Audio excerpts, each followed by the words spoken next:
चलिए अब बात करते हैं वृश्चिक राशि वालों की। अप्रैल में वृश्चिक राशि वालों की मैरिड लाइफ कैसी रहेगी? अप्रैल में किस फैमिली मेंबर का साथ मिलेगा? किससे विवाद हो सकता है? कैसा रहेगा अप्रैल महीने में वृश्चिक राशि वालों का पारिवारिक जीवन और सेहत का हाल? आइए जानते हैं। वृश्चिक राशि के जातकों के कुटुंब भाव का स्वामी बृहस्पति होता है भाई, और बृहस्पति की स्थिति इस समय मिथुन राशि में और कुटुंब भाव को पूर्ण दृष्टि से देखने की है। तो पारिवारिक जीवन आपका बहुत अच्छा रहने वाला है, नो डाउट। बृहस्पति आपके पारिवारिक जीवन में शांति बनाए रखेंगे। शनि के कारण पुराने विवाद कुछ ही प्रयासों से ठीक हो सकते हैं। अपनों का सहयोग मिलेगा, रिश्तों में समझदारी बढ़ेगी, लेकिन अपने क्रोध और वाणी पर आपको नियंत्रण रखना होगा। ऐसा इसलिए कह रहा हूं कि आपका राशि स्वामी मंगल शनि के साथ है और सूर्य के साथ है। ये एक तरह का अंगारक योग बन रहा है। तो वैवाहिक जीवन में इसके कारण अगर आपके अंदर अहंकार आया तो कुछ न कुछ मुश्किलें भी बढ़ सकती हैं।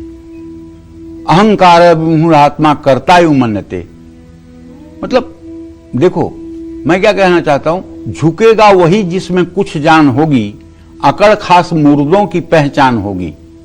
अगर आप अपने दाम्पत्य जीवन में पत्नी के सामने या पति के सामने थोड़ा सा झुक रहे हैं, इसमें क्या बुराई है?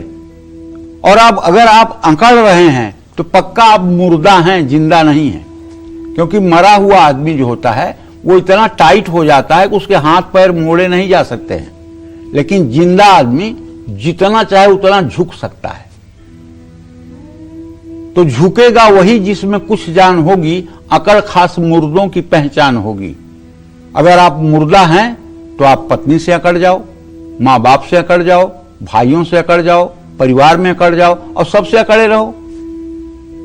इससे एक दिन पूरे समाज में आप परित्यक्त हो जाएंगे, सारे संबंध आपके समाप्त हो जाएंगे। 19 अप्रैल के बाद अच्छे रिश्ते आएंगे, सगाई और शादी का भी योग बनेगा। जल्दबाजी में या जोखिम लेकर शादी करना बहुत गलत कदम साबित हो सकता है। सही समय पर सही कदम उठाना ही समझदारी होगा। अब अप्रैल में वृषभ राशि वाले परिवार से जुड़े सही फैसले ले पाएंगे। वृषभ राशि वालों को क्या अपने पार्टनर का साथ मिलेगा? कैसा रहेगा अप्रैल महीने में वृषभ राशि वालों का पारिवारिक जीवन और सेहत का हाल? आइए जानते हैं। वृषभ राशि के जातकों के कुटुंब भाव का स्वामी बुध होता है। अप्रैल महीने में आपके पारिवारिक जीवन में संतुलन बना रहेगा। 19 अप्रैल के बाद शुक्र आपके लग्न में आएंगे। शुक्र के कारण वैवाहिक जीवन में मधुरता आएगी। अप्रैल में अविवाहितों की शादी के प्रबल योग नहीं बन रहे हैं। आपको चाहिए कि आप पूरे महीने नित्य दुर्गा सप्तशती के दिव्या कवचम का प्रातःकाल पाठ करने के बाद ही दूसरा कोई काम करें। अगर ये उपाय आप करते रहे तो आप जानते हैं कवच में लिखा हुआ है, पुत्रान रक्षे महालक्ष्मी भार्या रक्षतु भैरवी। पूरे परिवार के रक्षा की बात कवच में की गई है। और जो लोग दुर्गा सप्तशती के नित्य कवच का पाठ करते हैं, कवचे ना निवृत्तो नित्यम जत्र जत्रैव गच्छति तत्र तत्रार्थ लाभश्च विजयम सर्वकामिका।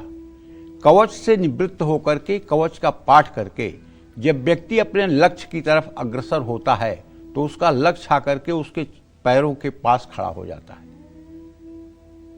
अब दुर्भाग्य ये है कि सुख सभी लोग चाहते हैं, लेकिन सुख के लिए जिस तप की जरूरत है, सुख के लिए जिस आराधना उपासना की जरूरत है, जिस चिंतन की जरूरत है, उससे मतलब नहीं रखना चाहते हैं।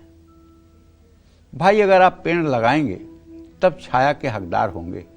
अगर आपने वृक्ष नहीं लगाया है तो दूसरे के वृक्ष के नीचे कितने दिन आपको राहत मिलेगी। इसलिए मैं हर सनातनी को कहना चाहता हूं कि आप एक एक मिनट देख लीजिए, इस शरीर को चाहे फूल की सेज पर आप लेटाइए, लेकिन एक दिन ये मरेगा भी, जलेगा भी। इससे जितना ज्यादा से ज्यादा आप उपयोग इसका कर सकते हैं वही इस शरीर की सार्थकता है, क्योंकि इसको एक दिन मरना है, एक दिन जलना है, एक दिन इसको नष्ट होना है।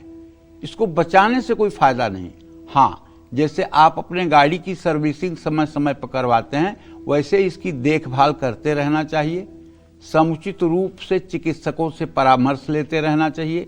अपने खान पान को ठीक रखना चाहिए, ताकि ये साधन है आपके जीवन का, साधन आपका न बिगड़ने पाए, साधन ठीक रहे। लेकिन वृषभ राशि के जातक अगर भगवती दुर्गा की साधना करेंगे और ज्यादा न करके केवल कवच का भी अगर पाठ कर लेंगे, तो आप विश्वास करिए आपके जीवन में कभी कोई विसंगति आएगी ही नहीं। जय मां विंध्यवासिनी।